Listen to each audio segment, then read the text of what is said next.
परभणी शहरातील विसावा कॉर्नर येथे जिल्हा दिव्यांग पुनर्वसन केंद्राचे आज उद्घाटन झाले।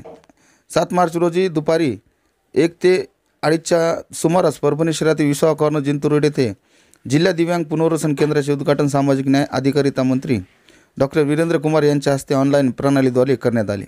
या दरम्यान परभणी जिल्हा दिव्यांग पुनर्वसन कार्यालयाचे उद्घाटन जिल्हाधिकारी रघुनाथ गावंडे यांच्या शुभ हस्ते संपन्न झाले असून यावेळी प्रमुख अतिथी म्हणून जिल्हा समाज कल्याण अधिकारी गीता गुट्टे, जिल्हा परिषद दिव्यांग विभागाचे प्रल्हाद लांडे, सूरज कदम, विजय कानेकर, डॉक्टर मिलिंद कानेकर, केंद्र शासनाचे प्रतिनिधी डॉक्टर संजय पुसाम, दिव्यांग बांधव राहुल शिवभगत, प्रदीप गांधारे, विशाल बनसोडे, सय्यद मोबिन, अंकुश पांढरे, माऊली कदम आदींसह दिव्यांग शाळेतील मुख्याध्यापक, कर्मचारी, विद्यार्थी यावेळी बहुसंख्य उपस्थित होते।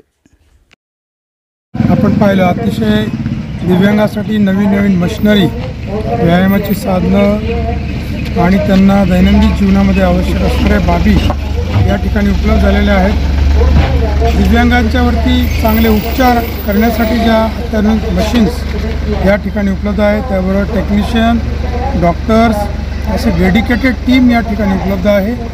निश्चितपणे परभणी जिल्ह्यात सर्व उपचार या ठिकाणी होतील। त्याचबरोबर जयपूर फूट असेल किंवा बाकीची साधनं आहेत त्याचं देखील प्रोडक्शन उत्पादन या ठिकाणीच होणार आहे।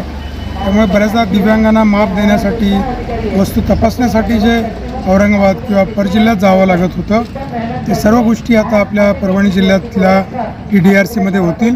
या ठिकाणी DDRCसाठी आमच्या सहाय्यक आयुक्त समाज कल्याण, त्याचबरोबर श्री कानेकरजी या सर्वांनी आणि त्यांची सर्व टीम मेहनत घेतलेली आहे। मला खात्री आहे येणाऱ्या कालावधीमध्ये परभणी जिल्ह्यातल्या दिव्यांग बांधवांना चांगल्या सेवा उपलब्ध होतील। याच्याबद्दल मी पुन्हा शुभेच्छा देतो।